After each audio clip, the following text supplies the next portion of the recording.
सभी को प्रणाम। परम पूज्य गुरुदेव वंदे माता जी के दिव्य सूक्ष्म संरक्षण में जगत गुरु श्री कृष्ण की कृपा से श्री राधा रानी के प्रेम में डूबते हुए इस दिव्य स्वाध्याय को आगे बढ़ाते हैं। आत्मा का परमात्मा से संवाद है, ध्यान अवस्था में प्रभु से वार्तालाप है। और बिल्कुल ऐसे ही है जैसे हम लोगों की लाइफ में आते रहते हैं अलग अलग पड़ाव, और समझ ही नहीं आता कि भगवान है कि नहीं है तो उनसे कैसे बात करें, कैसे बात नहीं करें। और जो भी प्रश्न जिज्ञासाएं हम सबके मन में आती है, उन्हीं को बहुत खूबसूरती से इसमें लिखा गया है। और इसके जो लेखक है उनको भी, लेखक नहीं उन्हें भक्त कहना चाहिए आइडियली, तो उनकी भक्ति को भी नमन है और प्रणाम है। और सभी का आवाहन करते हुए श्री कृष्णम वंदे जगत गुरु, श्री कृष्णम वंदे जगत गुरु, उस जगत गुरु से प्रार्थना कि हम सबके भीतर गुरु के दिव्य सूक्ष्म संरक्षण में प्रेम का वो दिव्य तत्व उतर जाए, जितना वो चाहे, जब वो चाहे, जैसे वो चाहे वैसे। और डे 14 है आज, डे 14 को आरंभ करते हैं। साधक कह रहा है, किंतु भक्त को तो ऐसा ही स्वभाव बनाना चाहिए जिससे आप निसंकोच होकर उसके जिम्मे विशेष काम लगा सके। अतः इस प्रकार का स्वभाव बनाने के लिए सबसे बढ़कर उपाय क्या है? मतलब यहाँ पर एक जिज्ञासा है कि हम अपने भगवान के लिए काम करना चाहते हैं, कैसे करें? और एक तरफ आप कहते हो कि अभ्यास करो, प्रयास करो, एक तरफ आप कहते हो सब कुछ त्याग दो, तो बड़ा कंफ्यूजिंग स्टेट है। कैसे काम करें अपने गुरु के लिए, अपने इष्ट के लिए, अपने प्रभु के लिए? और ये कोई मिथ्या भाव तो नहीं है कि अपने गुरु के लिए जीवन समर्पित करना है, अपने इष्ट के लिए जीवन समर्पित करना है, और जो उन्होंने सिखाया उसका प्रचार प्रसार करना है। लेकिन कृष्ण बस ये चाहते हैं, परमात्मा भगवान, कि हम सब करें, लेकिन हम करें इस भाव से मुक्त होकर करें।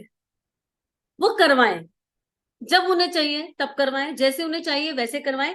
क्या करवाना है इसका निर्णय भी वही परमात्मा ले लें कि क्या करवाना है। और यकीन माने, हमारे चित्त पर जो भी संस्कार उनके ही तो दिए हुए हैं, वो उसी अनुसार काम कराएंगे जो हमारे चित्त पर संस्कार होगा। लेकिन अहम को तो गलाएंगे। तो जैसे बड़ा एक प्रसंग याद आ गया उत्तर से पहले कि एक बार मैंने सुना है, ये अद्भुत आश्चर्यजनक में लिखा है या मैंने किसी ऑडियो में सुना है, शांति कुंज का। ये एक बहुत वरिष्ठ साधक है शांति कुंज के, और काफी अच्छे पोस्ट पर, काफी अच्छे रुतबे पे हैं और बहुत मार्गदर्शन करते हैं लोगों का। जब वो पहली बार गए गुरुदेव के पास, तो इतनी क्वालिफिकेशन उस जमाने की, सब कुछ था, और गुरुदेव ने उन्हें टॉयलेट क्लीनिंग का काम दिया। कैसे अहम गलाता है गुरु कि सबसे पहला काम जो मिला वो ये मिला। तो हम ये ना सोचे कि हमें क्या मिलेगा, कोई काम छोटा या बड़ा नहीं है, जो हमारे लिए उचित होगा हमारे पास आ ही जाएगा। तो भगवान कह रहे हैं इसके उत्तर में, केवल एकमात्र मेरी अनन्य शरण, यही काम करना है तुम्हें, और कुछ करने की आवश्यकता नहीं है। तुम शरणागत हो जाओ, बाकी सब अपने आप हो जाएगा। साधक, अनन्य शरण किसे कहते हैं, कृपा ये बतलाइए। भगवान, गुण और प्रभाव के सहित मेरे नाम और रूप का अनन्य भाव से निरंतर चिंतन करना, मेरा चिंतन रखते हुए ही केवल मेरे प्रत्यर्थ मेरी आज्ञा का पालन करना, तथा मेरे किए हुए विधान में हर समय प्रसन्न रहना। एक ही 4 ही लाइनें पर कितनी दिव्य है। गुण और प्रभाव सहित, खाली भगवान की मूर्ति का चिंतन नहीं करना है कि हमारे लल्ला, हमारे कृष्णा अपनी मूर्ति में बैठ गए, नहीं, उनके गुण। अगर हम राम कह रहे हैं तो राम मर्यादा पुरुषोत्तम है, राम संयम है। अगर हम राधा कह रहे हैं तो वो प्रेम का दिव्य तत्व है, उनके गुण, और वो गुणों का प्रभाव हमारे ऊपर आए। गुण और प्रभाव सहित मेरे नाम का चिंतन। तो नाम जप का मतलब खाली ये नहीं है, वो परमात्मा करुणामयी है, और वो कह रहा है कि बीज उल्टा लिया या बीज जो है धरती में पड़ेगा तो पौधा पेड़ वृक्ष बन ही जाएगा। तुम जैसे मर्जी कर लो, ये उनकी करुणा है, उनकी दया है। लेकिन आज्ञा पालन की बात भी तो वो कर रहे हैं। तो उन्होंने तरीका बताया नाम जप का, कि नाम जप करो तो जिस भी नाम का जप कर रहे हो उनके गुणों का चिंतन करो कि कैसे है। अगर हम परम पूज्य गुरुदेव या गुरु तत्व की बात करें तो हमारे गुरु की क्या दिव्यता है, उनके अंदर क्या गुण थे, हमारे अंदर कहाँ नहीं है, वो उस खाई को पाटना, वो गैप को खत्म करता है। उसके बाद उसका प्रभाव हमारे ऊपर पड़ना चाहिए, वो हमारे आचरण में, हमारे गुण कर्म स्वभाव का हिस्सा बनना चाहिए। और फिर उनके रूप का लगातार अन्य भाव से निरंतर चिंतन। रूप, क्योंकि हमें निराकार से बन नहीं रहा ना, तभी तो हम साकार में आए। तो उनके रूप का, इसलिए अनन्य अनन्य भाव से, किसी और का भाव आ ही ना जाए। और अगर कोई भाव संसारिक आए तो लौट फिर के वही ले जाए। कहीं पर चले भी गए तो लौट फिर के ट्रैक वापस अपने इष्ट की तरफ पहुंच जाए, कुछ भी घटे तो। और मेरा चिंतन रखते हुए मेरी आज्ञा का पालन, कौन से भाव पे, भाव से प्रत्यर्थ मेरी आज्ञा का पालन करना, जो मैंने कहा। और आज्ञा पालन में जो गीता में कहा गया वो आज्ञा पालन है। सब कुछ स्टेप बता दिए गए गीता में, क्या करना है क्या नहीं। और गुरुजी ने उसको कितना सरल बना दिया। ये 3200 किताबें जो परम पूज्य गुरुदेव लिख गए, उसमें कितनी सरलता से बताया गुरुजी ने कि क्या करना है। उसके बाद और जो मेरे मेरे किए हुए हर विधान में प्रसन्न रहना, मतलब अगर हम इस यात्रा पर हैं और हमारे मन में जरा देर के लिए भी अप्रसन्नता आ गई तो गाड़ी गड़बड़ा गई। जो है उसमें प्रसन्न रहना है, what ever it is. Complaining का मतलब ये नहीं होता केवल कि हम भगवान के पास जाके कंप्लेन कर रहे हैं। अगर हम अप्रसन्न है, हमारा आनंद इधर उधर हो गया, तो भी तो हमने अप्रसन्नता जाहिर कर दी। उनका विधान है तो वो जैसा रख रहे हैं, जो रख रहे हैं, जो दे रहे हैं, उसमें हमारा भीतर का आनंद, भीतर की प्रसन्नता एक क्षण के लिए भी मिस नहीं होनी चाहिए, एक क्षण के लिए भी इधर उधर होनी नहीं चाहिए। तो हम कह रहे हैं, साधक कह रहा है, प्रभु आपका ध्यान अर्थात चिंतन करना मुझे भी अच्छा मालूम पड़ता है, किंतु मेरा मन स्थिर नहीं होता, जल्दी से इधर उधर भाग जाता है, इसका क्या कारण है? भगवान, आसक्ति के कारण मन को संसार के विषय भोग प्रिय लगते हैं तथा अनेक जन्मों के जो संस्कार इकट्ठे हुए हैं वे मन को स्थिर नहीं होने देते हैं। साधक, जिनसे ना तो मेरे किसी प्रयोजन की सिद्धि होती है और ना जिनमें मेरी आसक्ति ही, ऐसे व्यर्थ पदार्थों का चिंतन क्यों होता है? अब कितना सुंदर भगवान ने कारण बताया, आसक्ति। और हमने प्रेमानंद जी का स्वाध्याय पढ़ा था, आसक्ति वही है जो आ सकती है। ठीक है, तो संसार में तो सारी माया है जो आ सकती है। ठीक है, तो इससे अच्छा भगवान के प्रति आसक्ति हो जाए, भगवान तुम ही आ जाओ, तुम्हारी आसक्ति हो जाए, तो कुछ तो दिव्यता होगी और तुम अपनी आसक्ति से तो निकाल लोगे। हमने ठाकुर का एग्जाम्पल पढ़ा ना कि महाकाली के टुकड़े टुकड़े कर दे, कितने सुंदर बात बताते हैं। जो जो ठाकुर रामकृष्ण परमहंस का स्वाध्याय करते हैं, समझते हैं, वहां बताया निराकार के लिए काली के टुकड़े कर दे, तो काली से पूछ के करे। अच्छा, मैं माँ से पूछ कर आता हूँ कि मेरी माँ क्या कहती है, तो माँ कहती है हाँ कर दे, तो कर दिए। तो आसक्ति भी बनाए रखी, श्रद्धा भी बनवाए रखी और निराकार में भी ले गए। मैं माँ से पूछकर कर लूंगा जो करना है। तो कितना कितना प्रेम है उस परमात्मा को हमसे, और माँ ने कहा तू कर दे। तो कितना कितना दिव्य रस हर समय बहता रहता है। तो वो कह रहे हैं कि अब साधक कह रहे हैं कि मेरा तो कोई प्रयोजन भी सिद्ध नहीं हो रहा, फिर मैं क्यों ऐसे पदार्थों के चिंतन में पड़ा हूं, क्या करूं मैं इस चंचल मन का? तो भगवान कह रहे हैं मन स्वाभाविक ही चंचल है, ये मन का स्वभाव है, इसलिए उसे व्यर्थ के पदार्थों का चिंतन करने की आदत पड़ी हुई है, और उसे उनका चिंतन रुचिकर भी है। यह भी एक प्रकार की आसक्ति ही है, इसलिए वह उनका चिंतन करता है। अब ये हमें सखा ने एक बार, मतलब परम पूज्य गुरुदेव की कृपा से सखा ने काव्य के माध्यम से बनाया था कि मैं जानता हूं तुम्हारा मन आसक्त है, तुम्हारे मन की चंचल प्रवृत्ति है, इसलिए मैं बैठ के तुम्हारा चिंतन कर रहा हूँ, मैं तुम्हारा इतना ध्यान कर रहा हूँ तो तुम मेरा ध्यान करोगे। मतलब जब भगवान हमें बहुत याद करता है, अगर भगवान ने हमें 3 घंटे याद किया तो हम 3 मिनट उसका नाम लेते हैं, तो सोचो वो भगवान हमसे कितना प्यार करता है। तो हम तो कुछ कर ही नहीं रहे, तो अगर हम आज यहाँ बैठे हैं तो वो परमात्मा हमसे कितना ही प्रेम करता है, हम इसका अंदाजा भी नहीं लगा सकते। और क्यों कर रहे हैं वो ऐसा? क्योंकि वो जानते हैं कि हमारे मन का स्वभाव ऐसा है। तो कह रहे हैं इनके इस स्वभाव का मैं फायदा उठा लूं। इसे को कहते हैं कि भगवान सत्य रजतम का फायदा उठा लेता है। इनके इस चंचल मन को मैं स्वयं पे टिका लूं, और भगवान की कृपा के बिना भगवान पे मन नहीं टिक सकता। लेकिन जितनी कृपा हो गई हम उसके लिए तो ग्रैटिट्यूड रख सकते हैं ना, अरे इतनी हो गई तो आगे भी हो जाएगी, जितनी होनी होगी हो जाएगी, इतनी हुई तो आगे भी होगी। तो साधक कह रहा है ये तो समस्या है, अब इसका उपाय उपाय तो बता दीजिए। तो भगवान कहते हैं मन की संभाल रखनी चाहिए, वह मेरे रूप का ध्यान छोड़कर किसी भी अन्य पदार्थ का चिंतन ना कर पावे। इस पर भी यदि दूसरे पदार्थों का चिंतन करे तो तुरंत इसे समझाकर या बलपूर्वक वहां से हटाकर मेरे ध्यान में लगाने की पुनः पुनः तत्परता से चेष्टा करनी चाहिए। चेष्टा कैसे? पहले तो प्यार से समझा लो, और नहीं माने तो तब बलपूर्वक, ए हटी मन रुक जा, तू मित्र नहीं बनता, अभी तो कृष्ण नहीं बना, मेरा इष्ट नहीं बना, तो रुक जा। फिर हम क्या करेंगे? संकल्प लेंगे, छोटे छोटे अनुष्ठान करेंगे, तब करेंगे, रोबोट मोड पे करेंगे, पर कैसे भी करेंगे हम तुझे लेकर आएंगे। और दूसरा ठाकुर एक और चीज बताते हैं, हर चीज को ध्यान से देखो, ध्यान से देखो, ध्यान से देखो, और देखते देखते उसके पीछे के पंच तत्वों तक पहुंच जाओ, तो चिंतन घूम फिर के परमात्मा पे आ जाएगा। क्योंकि ये बात किसने बताई? हमारे इष्ट ने बताई। हमारे इष्ट ने बताई तो हम लौट फिर के हर चीज की गहराई में उतरेंगे तो भी भगवान तक पहुंच जाएंगे। हमें घूम फिर के प्रयास करना है कि अगर सामने कूलर भी दिख रहा है तो कूलर से आ तो हवा ही रही है, और ये हवा क्या है? ये वायुदेव है। इनमें कौन बस रहे हैं? वायुदेव, मतलब पवन पुत्र, यानी पवन पुत्र हनुमान भी यहाँ पर है। मतलब it is just a thought process कि कैसे ऐसी दृष्टि डेवलप हो जाए कि मुझे हर चीज में भगवान दिखाई दे जाए। रोटी देख रहे हो तो कह दो कि अच्छा इसमें तो माँ अन्नपूर्णा का निवास है, तो ठाकुर तुम कैसी खाते होंगे? अपने इष्ट को पूछ लो तुम कैसी खाओगे। तो it is a thought process जो प्रैक्टिस और अभ्यास के साथ आएगा। एक बार अभ्यास, वही कह रहे हैं बस चेष्टा करते रहो, इसके अलावा तुम कुछ नहीं कर सकते। अब हम पूछ रहे हैं मन को दूसरे पदार्थों से पूरी तरह कैसे हटाया जाए। तो भगवान कहते हैं, जैसे कोई बच्चा हाथ में चाकू या कैंची ले लेता है तो माता उसे समझाकर छुड़ा लेती है। यदि मूर्खता के कारण बच्चा नहीं छोड़ना चाहता तो माता उसके रोने की परवाह ना कर बलात् छुड़ा लेती है। वैसे ही इस मन को समझाकर दूसरे पदार्थों का चिंतन छुड़ा लेना चाहिए, क्योंकि यह मन भी बालक की भांति चंचल है, परिणाम में होने वाली हानि पर विचार नहीं कर पाता। अब अगर मन को बालक मान लेंगे तो कितने प्यार से हैंडल करेंगे मन को। कभी कोई शिकायत रह जाएगी क्या? अरे छोटा सा बच्चा है मन, चल कहना मान ले। अच्छा नहीं मान रहा तो थोड़ा स्ट्रिक्ट हो जाते हैं हम तेरे लिए, कोई बात नहीं। लेकिन अगर मन को बालक माना तो एक माँ अपने बच्चे को, एक पिता अपने बच्चे को कैसे पाल पोस के बड़ा करता है, कैसे लालन पालन करता है। कभी कभी गुस्सा भी हो जाते हैं, मातृत्व भाव में, ममता भाव में तो इरिटेट हो जाते हैं, राइट, उसकी बात नहीं करी जा रही। पर वैसे हम एक छोटे से बच्चे को कितना साथ संवारते हैं, कितना ध्यान से हैंडल करते हैं। बस यहाँ पे वही हैंडलिंग की बात है कि इस मन को मित्र बनाने की यात्रा है। ये मन माइंड ही तो है। और फिर हर शरीर के हर बॉडी पार्ट का अपना एक अलग मन है। पैर को खुजली आ रही है तो वो खुजली मुझे थोड़ा ना आ रही है।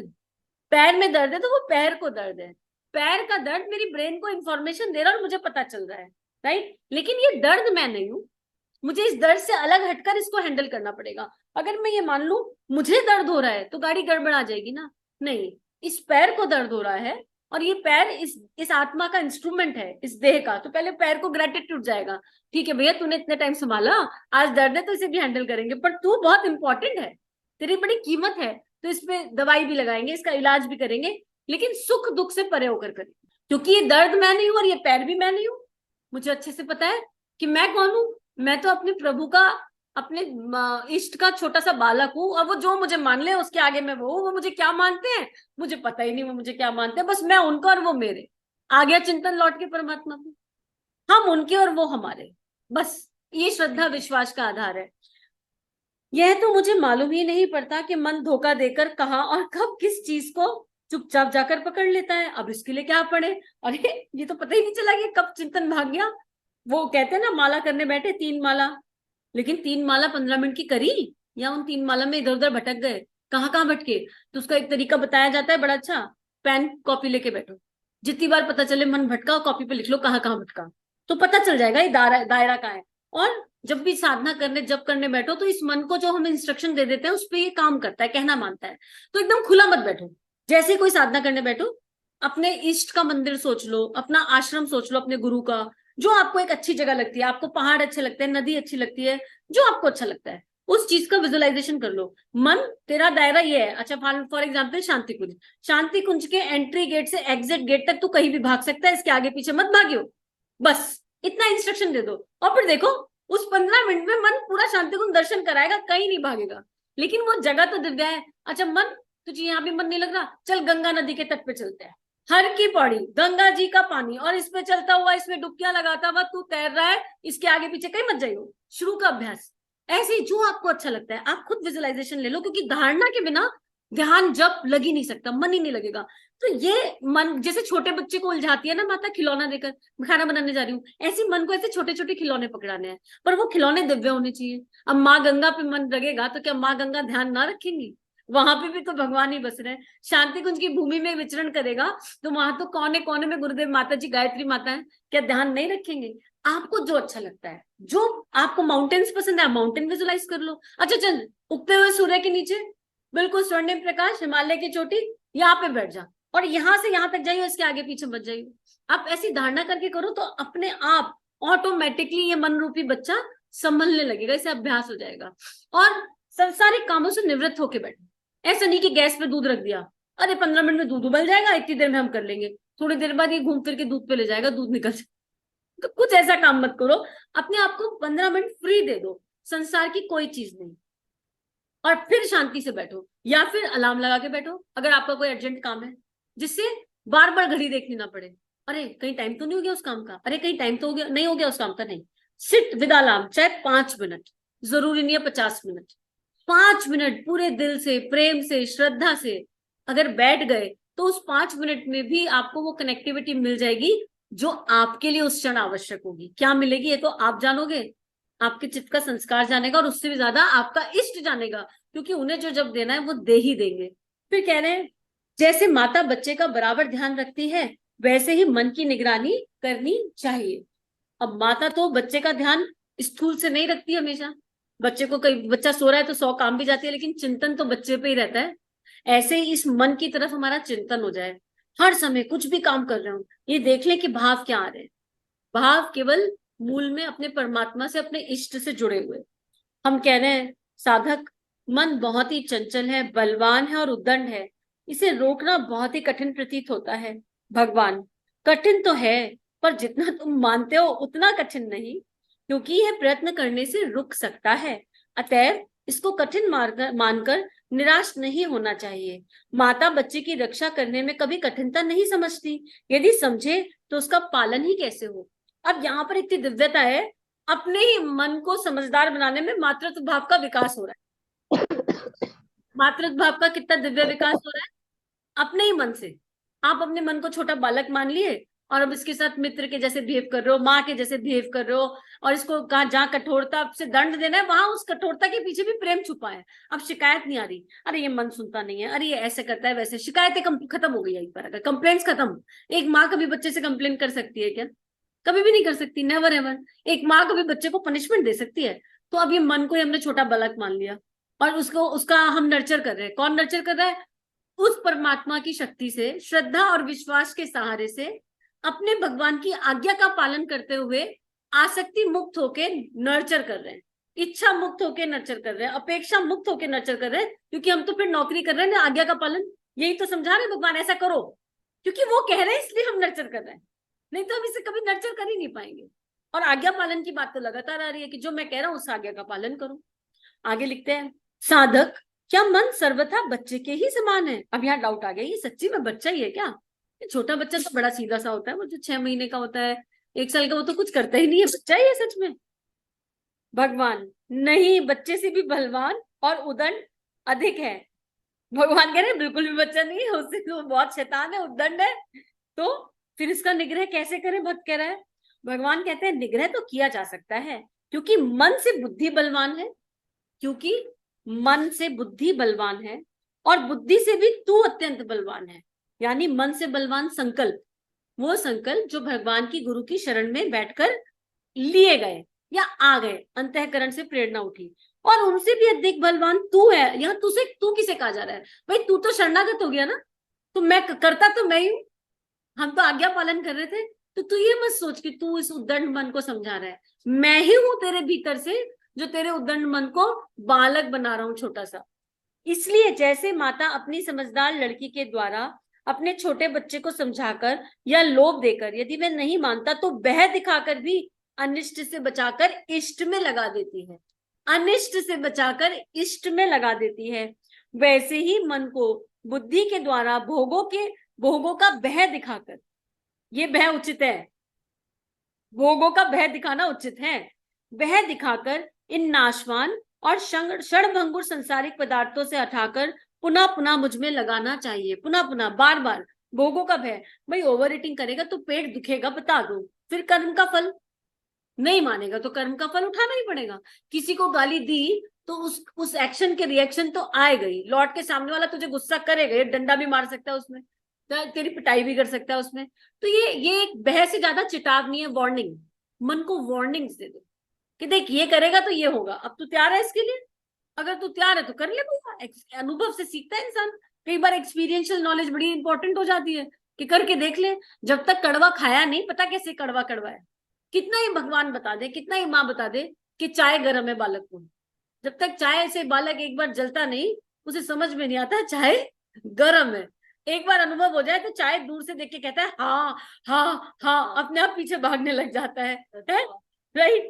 तो ये मन भी ऐसे ही है, कुछ चीजों का स्वाद लेना चाहता है, लेकिन शरणागत हो जाओ। और खाली अपने जीवन से क्यों सीखना है? इतने सारे भक्तों के, ज्ञानियों के जीवन चरित्र पढ़े हैं, क्या हम उनको पढ़ के नहीं सीख सकते? फिर जहां मन जिद करे वहां दे दो स्वाद, चल ले ले भाई स्वाद ले ले, 4 दिन जप मत कर, देख क्या होता है। फिर देखो अगर ये बहुत उद्दंड हो गया, 4 दिन जप नहीं किया और ये वापस नहीं आया, तो बोल तू तो बड़ा उद्दंड निकला, अब तुझे बुद्धि से नापना पड़ेगा। चल, मेरे भगवान ने जो जो मुझे दिया है मैं उनकी आज्ञाओं का पालन करूंगा, क्योंकि आज्ञा पालन लगातार बताया जा रहा है। फिर बुद्धि कहेगी तप करो, अनुष्ठान करो, संकल्प करो, साधना करो, ये सब करो, मन नहीं लगे तब भी करो, बुद्धि से। ये लेकिन ये बुद्धि हमारी नहीं है, ये मेरी छोटी बुद्धि नहीं है, ये मेरे परमात्मा द्वारा संचालित बुद्धि है, मेरे परमात्मा की आज्ञा का पालन करने में लगी हुई बुद्धि है। ये मेरी अपनी बुद्धि नहीं है कि मुझे क्या करना है। उनके बताए हुए निर्देशों का पालन करने में लगी हुई बुद्धि एक आज्ञाकारी बुद्धि है, इष्ट की आज्ञाकारी बुद्धि, उस बुद्धि की बात की जा रही है। फिर कह रहे हैं जब ये सब हो जाएगा और मन को बह और तुम सारे लूप इफ एंड बट बता दोगे, तो फिर मन अपने आप सोचेगा।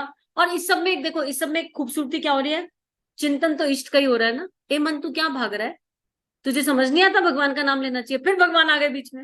ए मन तूने ये क्यों किया, इसको करके ये नुकसान होगा। तो मूल में क्या है, प्रणेता विचार।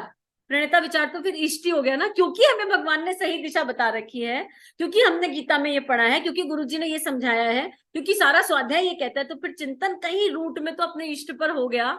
जब नहीं होता तब भी तो चिंतन इष्ट पर ही है, ये कृपा नहीं तो और क्या है।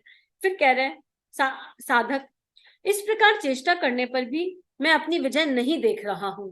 भगवान यदि विजय ना भी हो तो डटे रहो, घबराओ मत। जब मेरी मदद है तो निराश होने का कोई कारण ही नहीं। विश्वास रखो कि लड़ते लड़ते आखिर में तुम्हें विजय मिलेगी, ये निश्चित है। निश्चयात्मक बुद्धि की जरूरत यहां पड़ती है कि अगर हम इस राह पर हैं तो कोई है जो हमें संभाल रहा है और वो अपने समय से हमें संभाल लेगा।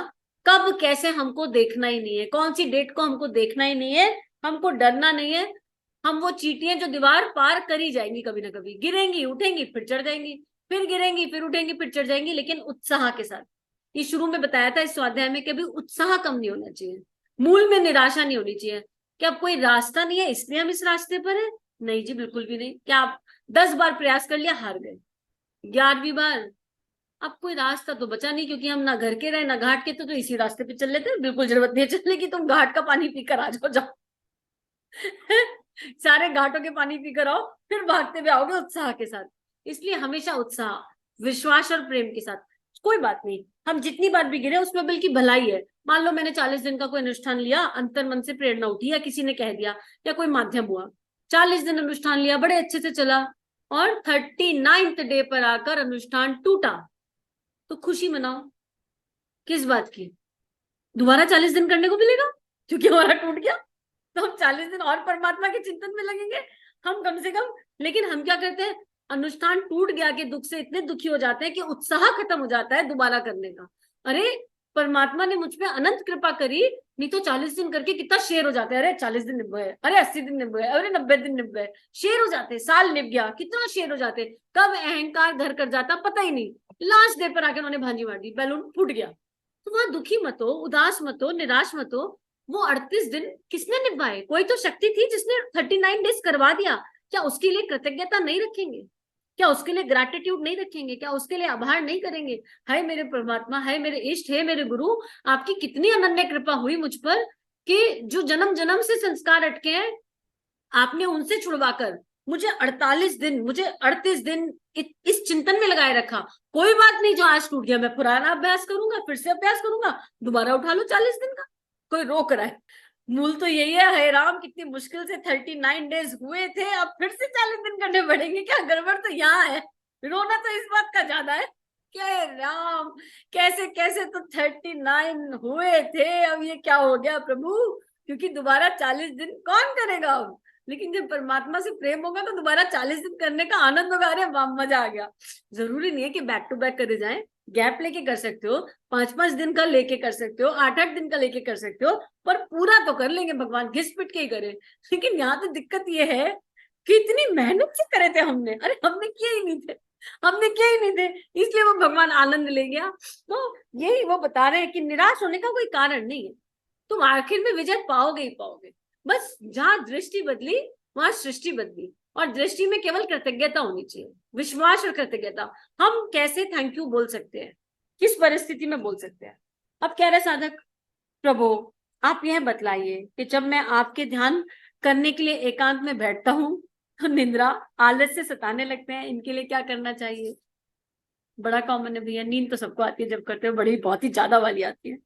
भगवान हल्का, लघु और सात्विक भोजन, यानी बहुत हैवी खाना खाने से नींद आती है। सात्विक भोजन, शरीर को स्थिर और सीधा रखते हुए नेत्रों की दृष्टि को नासिका के अग्रभाग पर, रखकर पद्मासन या स्वास्तिक आदि किसी आसन में सुखपूर्वक बैठना चाहिए तथा दिव्य स्रोतों के द्वारा मेरी स्तुति प्रार्थना करनी चाहिए एवं मेरे नाम, रूप, गुण, लीला और प्रभाव आदि जो तुमने महापुरुषों से सुने हैं या शास्त्रों में पढ़े हैं उनका बारंबार कीर्तन और मनन करना चाहिए।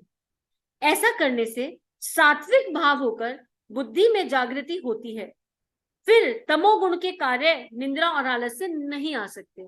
तीनों शरीर पे काम करा दिया। स्थूल शरीर सात्विक भोजन ले, सात्विक भोजन से नींद नहीं आएगी ऑटोमेटिक, क्योंकि हम जब बहुत हैवी खाना खाते हैं तो प्राण शक्ति खाना पचाने में ज्यादा खर्च हो जाती है, ठीक है, इसलिए हल्का खाना, खाना खाते ही कभी मत बैठो ध्यान के लिए। उसके बाद शरीर, ये स्थूल शरीर के लिए बताया, शरीर को स्थिर रखो, सीधा रखो और नेत्रों को कहीं तो केंद्रित करोगे तो अपनी नाक पर, अपनी नासिका के चित्र पर अपने इष्ट को देख लो और वही देखते रहो, आंख बंद करके या खुली करके। आंख बंद करी, यहाँ पर टिका दिया एक जगह, तो ये श्वासों पे भी टिक गया, इनडायरेक्टली श्वासों का ध्यान भी हो गया। ये हो गया स्थूल शरीर। उसके बाद दिव्य स्त्रोत द्वारा, ये कारण शरीर है, विचार शरीर, स्त्रोतों के द्वारा मेरी स्तुति, डायरेक्ट मंत्र मत लगाओ, पहले मेरा चिंतन करो, मेरा रूप देखो, मेरे गुण देखो। अच्छा, मान लो कृष्ण को देख रहे हैं, कृष्ण की मुरली को देख लिया, अच्छा ये मुरली बजती है तो क्या होता है, इसमें से राधा राधा निकलता है। अच्छा, कृष्ण मोर पंख लगाते हैं, इस मोर पंख में भी राधा राधा है, ओहो कितना दिव्य है। और राधा रानी कहाँ विराजती है, कृष्ण के हृदय में। अब रस आया, अब आनंद आया, तो कारण शरीर और बुद्धि जागृत हो गई।